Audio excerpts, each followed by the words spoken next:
बघा बालमित्रांनो, आज आपण एक छानसा गेम घेणार आहोत. सर्व तयार आहेत?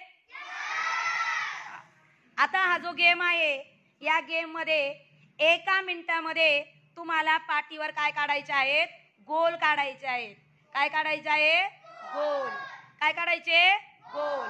आणि 1 मिनिटामध्ये बघूया किती विद्यार्थी हे गोल काढतात. किती गोल काढतात ते गोल काय करायचे नंतर मोजायचे आहेत. काय करायचे ते मोजायचे आहे.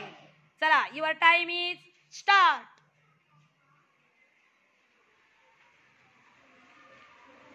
पटपट पटपट काढायचे, छोटे मोठे चालतील. आता मोजायचे नाही, ते अगोदर काढून घ्यायचे मग मोजायचे. मोजण्यासाठी टाइम दिला जाईल. पटपट पटपट काढायचे 1 मिनिटामध्ये. आणि या गेम मध्ये 1 मिनिटामध्ये किती गोल काढायचे आहे? तर या ठिकाणी उमेरने 1 मिनिटामध्ये 198 गोल 1 मिनिटामध्ये काढलेले आहे.